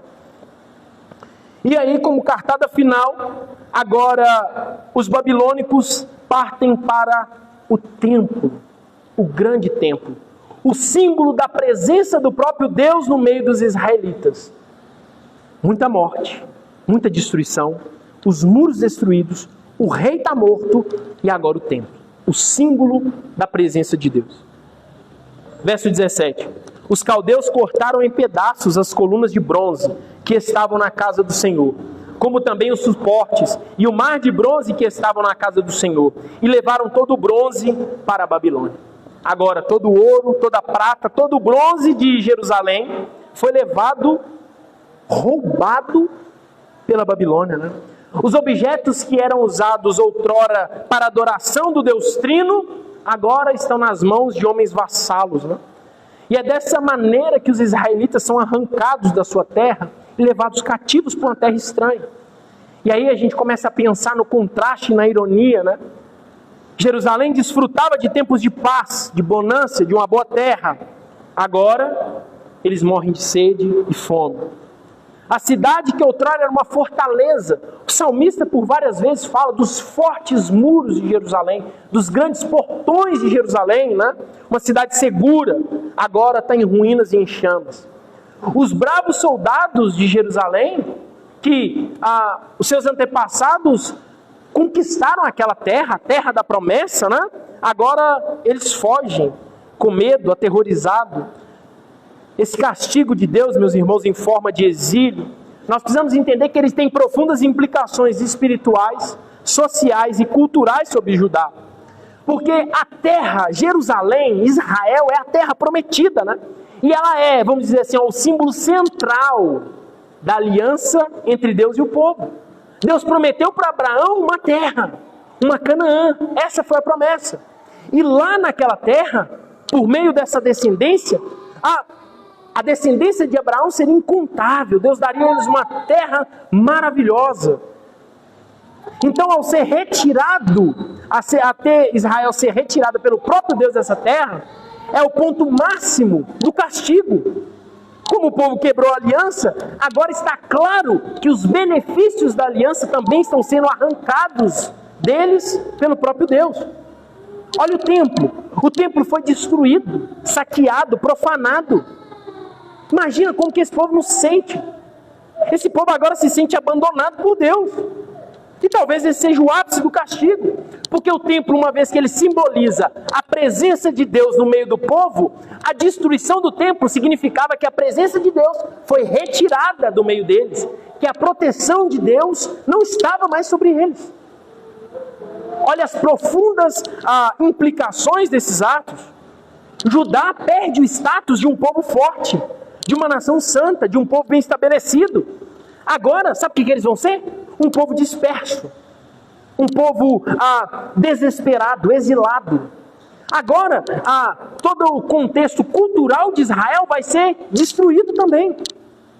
Então os ritos, os cultos, as ofertas, guardar os mandamentos, acabou. A língua, porque agora eles vão para uma terra estranha, onde tem a sua própria língua, onde vai ter os próprios deuses, onde serão oprimidos e obrigados a cultuar falsos deuses, como nós vimos em Daniel, Nabucodonosor exigindo adoração para uma estátua de ouro, né? Então a chave para a gente entender o relato aqui do capítulo 52 é saber que Deus não inocenta o culpado. Esse é o grande recado da destruição de Jerusalém. Deus não simplesmente perdoa o seu pecado porque Ele é bom. É loucura pensar isso. Eu sou bom, Deus dizendo, eu sou bom, então eu te perdoo. Não. Se Deus simplesmente nos perdoar sem a nossa dívida ser paga, Deus é injusto. Pode, se alguém mata uma criança, e aí na hora que esse assassino chega diante de um juiz, o juiz vira para o assassino e fala assim, como eu sou bom, eu te perdoo. Como assim? Esse juiz, no mínimo, ele é pior do que o assassino, se ele faz isso. E como é que nós queremos pegar essa rotulagem e pôr em Deus? Deus simplesmente perdoa. Não. Tem de haver derramamento de sangue, né? No verso 3, assim sucedeu por causa da ira do Senhor contra Jerusalém, contra Judá, a ponto de os rejeitar da sua presença. Houve transgressão, então agora é o momento de pagar a dívida. Agora é o momento de receber as maldições do Sinai. E aí os irmãos podem estar me perguntando, mas como que Deus pode fazer algo tão terrível assim? Como que Deus pode submeter uma nação a ponto de um povo escolhido por Ele, chamado por Ele, e esse povo chegar no fundo do poço, de fazer atrocidades? Nós precisamos, meus irmãos, entender e saber que Deus é justo, santo, imutável, né? E que Deus não contradiz a si mesmo para beneficiar ninguém. Nós temos que olhar antes de tentarmos olhar para essa pergunta, nós temos que olhar para a misericórdia de Deus, né? Nós temos que olhar quantos juízes, como eu disse, foram levantados para chamar o povo ao arrependimento. Quantas vezes, se nós olharmos para o livro de Jeremias, quantas vezes o próprio Jeremias pranteou, chorou, pregou, chamou esse povo a se arrependerem de seus maus caminhos, Chamou esse povo e mostrou que eles eram rebeldes, que eles estavam quebrando o pacto e que haveria consequências. Tudo foi avisado. Por longas e longas vezes. Nós não vamos ler por causa do nosso tempo. Mas Jeremias, no capítulo 6, no capítulo 10, no capítulo 13, ele avisou, os inimigos vão marchar do norte e eles vão destruir vocês. Nos capítulos 10, 12 e 19, Jeremias profetizou, Jerusalém, você vai ficar em ruínas, vai haver uma fome extrema, os mortos vão se espalhar pelas ruas da cidade. No capítulo 37, no capítulo 38, Jeremias avisou que a cidade seria completamente queimada. Jerusalém, você vai arder em chamas por causa do pecado. No capítulo 27, o templo também não vai ficar impune. O templo também vai ser saqueado, vai ser profanado. Os utensílios todos vão ser levados por causa do pecado. Então Jeremias, ele anuncia esse juízo em toda a sua vida. O livro de Jeremias é um anúncio do juízo de Deus a todo momento, né? E qual que era a reação dos judeus ao ouvirem Jeremias? Jeremias foi espancado, Jeremias foi jogado em uma cisterna, eles tentaram matar Jeremias por várias e várias vezes ao longo do capítulo, né? Portanto, o cerco, a fome, a invasão, o fogo, o saque, o cativeiro, é um castigo justo da parte de Deus. Deus fez o pacto. Deus avisou. Deus cumpriu com a sua parte do pacto. Israel quebrava, Deus avisava. Israel quebrava de novo, Deus enviava juiz. Israel quebrava de novo, Deus enviava sacerdote, Deus enviava rei. Até que o cálice da ira de Deus encheu e transbordou, né? E aí o próprio Senhor diz, lá no início do livro, no capítulo 4, no verso 18, o teu proceder, Israel, e as tuas obras, Judá, fizeram vir sobre ti essas coisas. A tua calamidade é amarga, atinge até o próprio coração. Há algo, meus irmãos, que nós, crentes de hoje, nós temos de aprender com esse texto. Esse Deus que derramou o furor da sua ira sobre Judá por causa do pecado, é o mesmo Deus que nós seguimos hoje. É o mesmo Deus que nós estamos aqui adorando hoje. É o mesmo Deus que se faz presente aqui nesse lugar. Não duvida disso. Não duvida que esse aqui será o fim de todo aquele que permanece no pecado. De todo aquele que ofende a glória desse Deus. De todo aquele que quebra as leis e os mandamentos desse Deus. Veja como Deus avisou por 800 anos. Se vocês continuarem com essas práticas, o meu juízo virá. E o tempo passou, e esse povo talvez pensou que nada aconteceria, mas enfim chegou o dia da vingança. Portanto, o meu e o seu pecado também não ficará impune. Pode não ser amanhã, mas a ira de Deus vai te alcançar. Se você quebra os pactos desse Deus, a ira dele te alcançará. É por isso que Paulo diz o tempo todo, em todas as suas cartas ele trata disso, dizendo que o salário do pecado é a morte, né? Que quando os homens começarem a dizer paz, paz, paz, então vos sobrevirá repentina destruição, não é verdade? O próprio Cristo é quem disse isso. Eu não estou aqui de maneira nenhuma tentando te impressionar, não foi eu que escrevi esse relato, tá? Eu não estou aqui tentando ser sensacionalista, dramático, me aparecer, não. Você acredite se você quiser. Não é meu papel tentar te persuadir. É o texto que está dizendo, né? Mas uma coisa nós precisamos entender. O quão sério é ser crente. O quão sério é dizer que você nasceu de novo. O quão sério é assumir um compromisso diante de Deus e da igreja. O quão sério é participar da mesa do Senhor e achar que você está passando impune. E esse Deus conhece as suas intenções, o seu pensamento, as suas vontades, né? Quão sério é cultivar pecados ocultos e achar que está tudo bem, e achar que você não está sendo visto, né? Mas se você quer continuar encontrando com essa mulher, vá. Se você quer continuar roubando o seu patrão, continue, vai fundo, faça como Israel, faça como Judá. Você quer continuar mesmo assistindo essas coisas imorais no seu celular, no seu computador, dentro do seu quarto com a portinha trancada e ninguém está vendo? Continue, vá, faça. Não? Se você quer continuar sendo um hipócrita, um falso crente, disfarçado, e aí você está enganando realmente os irmãos, a mim, tudo bem, mas a Deus você não está enganando. E você está sendo avisado. Você está sendo avisado por meio das Escrituras. Você está sendo avisado por meio da pregação do Evangelho na igreja local, né? Portanto, não tem nenhum inocente entre nós. Não é verdade? Lembra-se que Paulo diz que a criação revela a existência de Deus de uma forma geral, e essa revelação ela é suficiente para tornar-nos indesculpáveis. Não é verdade? Então ninguém vai poder chegar diante de Deus e dizer, eu não sabia. Não? E também não pense que você é mais esperto de pessoas que viveram vidas desregradas, estão agora no tormento. Enquanto nós estamos aqui cultuando, contemplando o batismo, há pessoas que morreram e estão agora em sofrimento. O sofrimento pleno? Não, porque elas ainda aguardam o juízo, né? O seu corpo ressurreto para a destruição eterna. Mas as suas almas já estão agora em tormento, né? Nós precisamos entender que ou nós temos Cristo ou nós não temos nada. Ou é o sangue do Cordeiro ou é o cálice da ira. Essa é uma verdade inegável. E você desacreditar dessa verdade não a torna uma mentira. Você crer ou não te afastará desse juízo, né? Porque a palavra de Deus não volta atrás. A incredulidade dos homens não tornam as ameaças de Deus sem efeito, né? A justiça e as verdades de Deus, elas estão gravadas, como diz o profeta, com letras de sangue no próprio livro, né?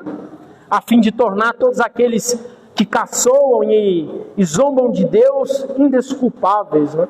Gálatas 6,6 diz assim, não vos enganeis, de Deus não se zomba. Mas quando nós olhamos agora para o nosso texto novamente, nós vemos que depois de toda essa destruição, né, de toda essa calamidade, o que resta para esse povo agora? O que resta para Jerusalém, para Judá? Depois dessa avalanche de juízo sobre eles, dessa cidade destruída em chamas, agora uma cidade vazia, a única coisa que Judá poderia é se lembrar das promessas de Deus e se agarrar firme nessas promessas. Porque o mesmo profeta que anunciou juízo ao longo de toda a sua caminhada, Jeremias, lá no verso 28, ele anuncia que esse juízo não perduraria para sempre. Esse povo sofreria as consequências, mas quando se passasse 70 anos, eles seriam tragos novamente para a terra. O templo seria reconstruído. Deus habitaria no meio do povo. E Deus sustentaria esse povo mesmo no cativeiro. Ou seja, a mesma mão que corrige é a mesma mão que sustenta. Lá no capítulo 28, Jeremias diz assim, depois disse isso, Jeremias, o profeta, amém. Assim faça o Senhor, conforme o Senhor as tuas palavras, como profetizaste. E torne a ele a trazer da Babilônia a este lugar os utensílios da casa do Senhor e todos os exilados. O exílio teria fim. Os israelitas, eles podiam dizer assim, ó, um dia nós quebramos a lei, mas um dia Deus nos trará de volta, né? Então a única esperança desse povo era se lembrar e confiar na aliança de Deus novamente. Não é verdade? A promessa de Deus feita a Davi, não é? No que nós chamamos de aliança davídica, que é descrita tanto em Samuel, 2 Samuel no capítulo 7, quanto em 1 Crônicas no capítulo 17, uma aliança que Deus faz e promete a Davi que um dos descendentes de Davi seria rei eterno em Jerusalém e no mundo.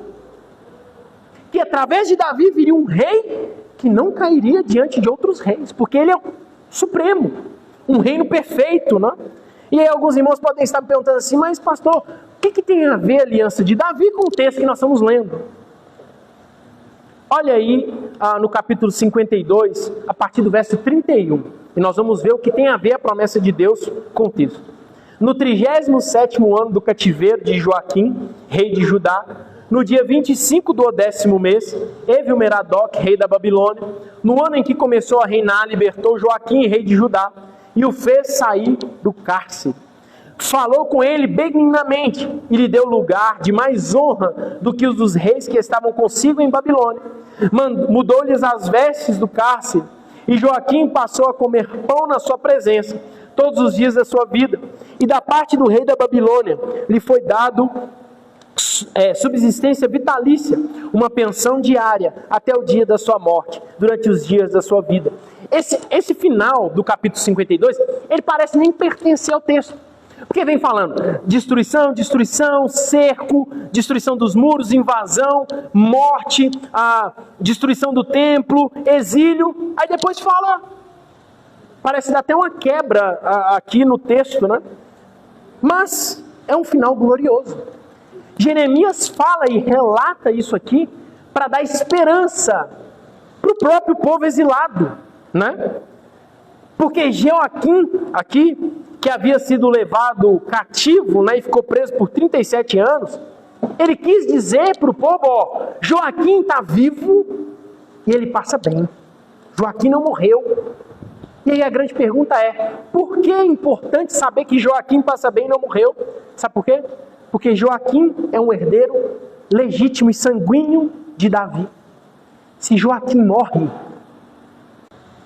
portanto, a libertação desse rei é um sinal de esperança, de consolo, é uma demonstração de Deus para o povo, né? De que, embora Deus está corrigindo o povo, a promessa de um verdadeiro libertador e um eterno rei mantinha. Deus não se arrependeu disso, Deus não deixaria esse povo, né? Deus é fiel às suas próprias alianças. Então a preservação da linhagem de Davi, meus irmãos, mesmo em tempo de exílio e dificuldade, é vista aqui como um prenúncio do reino eterno de Cristo. A promessa do eterno rei, do libertador. Essa promessa está mantida. E no seu tempo devido ela ganha forma. E nós sabemos que o verbo se fez carne e habitou entre nós. E Deus não abandonou o seu povo. Ou seja, Deus é fiel nas suas alianças em todos os sentidos. Deus entrega a lei e diz, se vocês quebrarem a lei, vocês vão receber a maldição da lei. E ao mesmo tempo Deus diz, eu vou enviar o libertador e vou salvar vocês. Israel quebra a promessa. Israel ofende a glória de Deus e recebe o justo castigo. Mas isso não anula a promessa do Messias.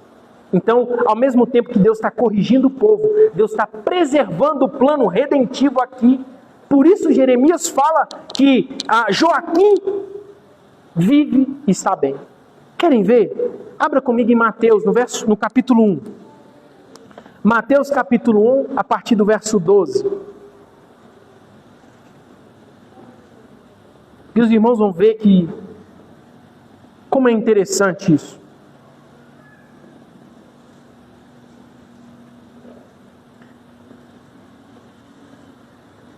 Olha o que o apóstolo escreve. Depois do exílio na Babilônia, a partir do verso 12, quem? Jeconias, ou Joaquim, né? É a mesma pessoa, gerou Salatiel. E Salatiel a Zorobabel. Zorobabel gerou Abiúde, Abiúde a Eliaquim, Eliaquim a Azor, Azor gerou a Sadoc, Sadoc a Aquim, Aquim a Eliúde, Eliúde gerou Eleazar, Eleazar a Matã, Matã a Jacó, Jacó gerou José, marido de Maria, da qual nasceu Jesus, que se chama o Cristo. Jeremias, tanto no capítulo 23, no capítulo 30, no capítulo 33, ele a todo momento deixa claro que a aliança de Deus, na qual Deus colocaria o filho de Davi de volta ao trono, essa promessa está mantida. E o próprio Deus é o garantidor dessa promessa. Então Nabucodonosor, um chicote de Deus para punir o povo, ele é totalmente, as suas ações estão totalmente contidas pela providência desse Deus, que de forma perfeita e miraculosa preserva a semente da sua aliança, que deságua no verbo que se encarnou. Então, ao mesmo tempo que esse texto nos exorta e nos chama a olharmos para nós, para a nossa vida, e saber que o nosso pecado não ficará impune, que se nós descumprirmos o pacto, nós herdaremos as maldições desse pacto. Que ao ofender a glória de Deus, é necessário o derramamento de sangue, que o salário do pecado é a morte. Mas ao mesmo tempo Jeremias termina todo o livro, esse relato tão angustiante, de uma forma bendita, com uma forma de esperança, de que a promessa vive, de que o Redentor virá, no tempo devido, haverá a encarnação do Messias, e ele é o Rei que garantirá a eternidade para o seu povo. Louvado seja Deus por esse relato, que ao mesmo tempo que nos exorta, nos encoraja, que ao mesmo tempo que nos chama a atenção, nos abraça e nos lembra que Deus é fiel a Ele mesmo. E louvado seja Deus por isso. Que nós não precisamos confiar em nós, nós que somos imutáveis, nós que somos inconstantes, nós que somos interesseiros. Louvado seja Deus que nós não precisamos confiar na força do nosso próprio braço, mas confiamos no Cristo, no Verbo que se encarnou, que verteu o seu sangue e nos salva de forma perfeita e vicária. Louvado seja Deus. Senhor, nós te agradecemos. Nós te agradecemos pelo juízo, pelo castigo do Senhor. Nós te agradecemos porque se o Senhor corrige o seu povo é porque o Senhor o ama. Quando o Senhor nos corrige, nos exorta, é porque o Senhor nos ama. A pior coisa que poderia acontecer conosco era estarmos anestesiados e continuar seguindo o nosso caminho, achando que estamos bem, que nós garantimos o céu para nós. Senhor, nos livre de nós mesmos, nos livre do nosso próprio coração que é mau. Nos livre, Senhor, de confiarmos na força do nosso braço, mas descansarmos nas promessas do Senhor, nas promessas eternas, de que Jesus é o Cristo, é o próprio Deus encarnado, que nos salvou, que nos livra dessa ira vindoura, que nos justifica, que nos santifica por meio do Santo Espírito. E é por meio dele, Senhor, que nós podemos adorar. É por meio de Cristo que nós podemos cultuar aqui e saber que o Senhor ouve a nossa oração, saber que o Senhor nos escuta. É por meio de Cristo. Ai de nós se não fosse a semente perfeita do Verbo. Te louvamos, Senhor, e te agradecemos com o coração cheio de júbilo e tementes, ó Deus, tementes sabendo que há uma responsabilidade nossa. Há uma responsabilidade nossa em buscarmos a santidade, em desenvolvermos a nossa salvação e em fugir, ó Deus, de ações que ofendem a sua glória. Te louvamos, Senhor, em nome de Jesus. Meus irmãos, aqui nesse capítulo, que nós vimos aqui a queda de Jerusalém, juízo por causa do pecado, e nós olhamos para esse final aqui surpreendente, Jeconias aqui, Joaquim, o herdeiro de Davi, ele é liberto, recebe roupas novas, come o pão à mesa do rei da Babilônia. Então esse é um pequeno vislumbre, um sinal de que Deus não abandona a sua aliança, que Deus preserva a sua linhagem. E esse texto, de certa forma, deságua aqui, na mesa do Senhor, na ceia, Porque quando nós olhamos para a antiga aliança, esse povo termina exilado, não é verdade? Mas agora, quando nós olhamos para a nova aliança, nós terminaremos como? Assentados à mesa do rei. É isso que Apocalipse diz, que nós reinaremos com Cristo, que nós participaremos das bodas do Cordeiro, que o próprio Cristo ele toma para si o exílio e o cativeiro que era destinado a nós. Então, onde Jerusalém foi destruída pelo pecado, agora Cristo é ferido pelos nossos pecados, Então, onde havia ruína, agora há remissão, E assim, irmãos, ao participarmos da ceia do Senhor, nós testemunhamos que o exílio acabou.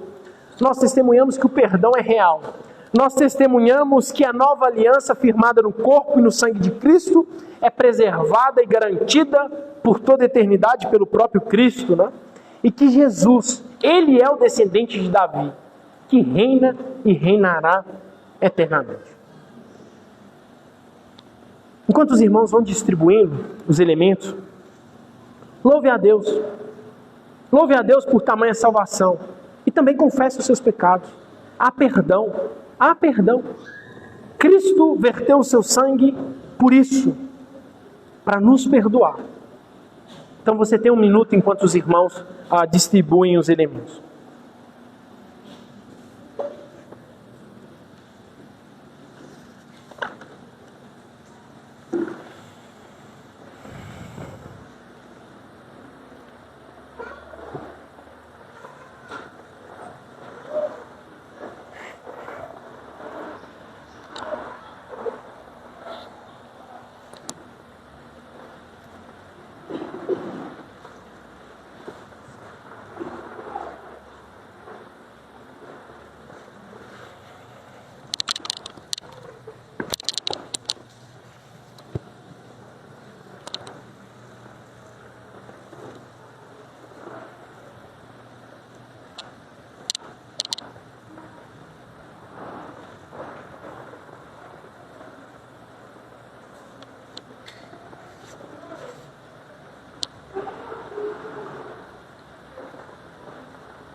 Pode ficar assim, né?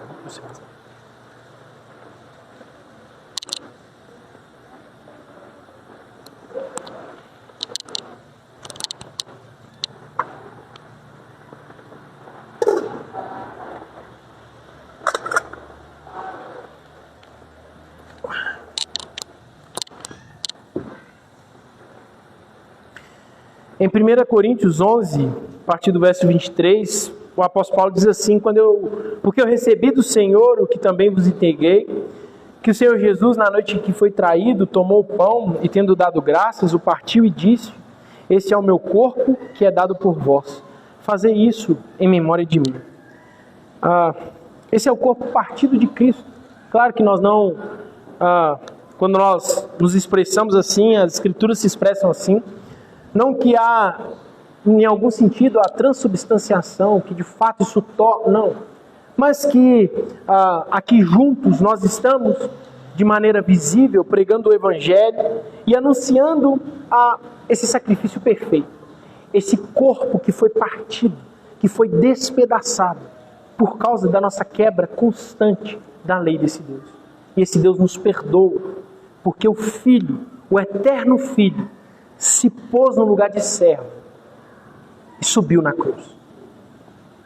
Senhor, nós te agradecemos por este momento precioso, onde juntos, como igreja, como corpo do Senhor, participamos, ó Deus, dessa ordenança. Nosso coração se alegra em saber o que Cristo fez por nós. Nosso coração se enche de gozo e esperança em saber que o céu nos espera, e de alívio em saber que o Senhor age em nós por meio do seu Santo Espírito e nos faz, ó Deus, pessoas santas e salvas.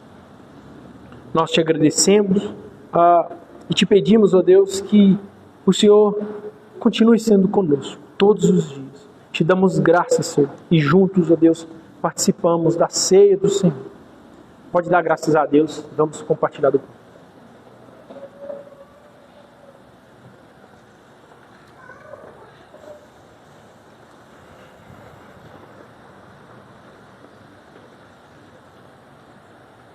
Por semelhante modo, depois de haver ceado, tomou também um cálice, dizendo: este cálice é a nova aliança no meu sangue.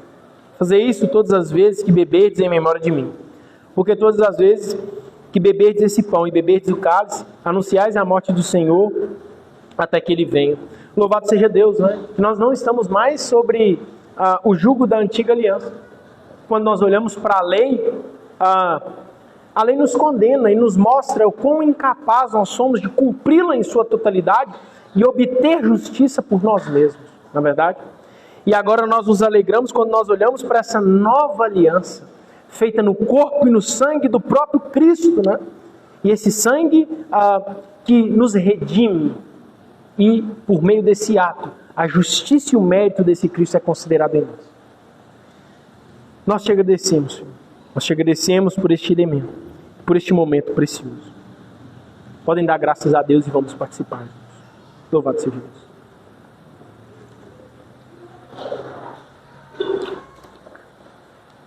Irmão Clérison, faz uma oração agradecendo a Deus por este momento, por favor.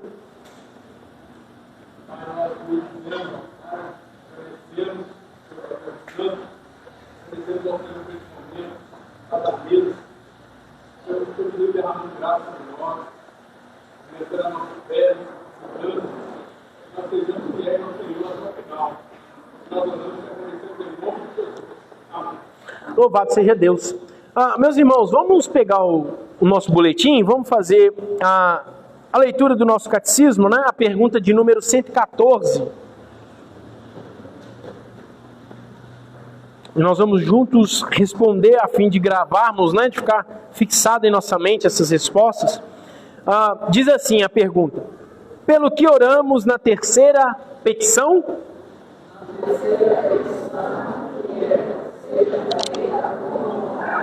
Assim na terra como no céu, oramos para que Deus, por sua graça, nos torne capazes de obedecer, nos cumprir.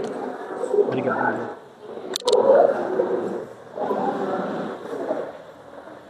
Louvado seja Deus, né?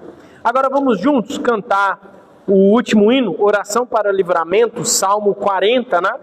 A continuidade aí do hino cantado anteriormente.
Senhor.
Amém, louvado seja Deus. Eu queria que os irmãos se sentassem um minutinho.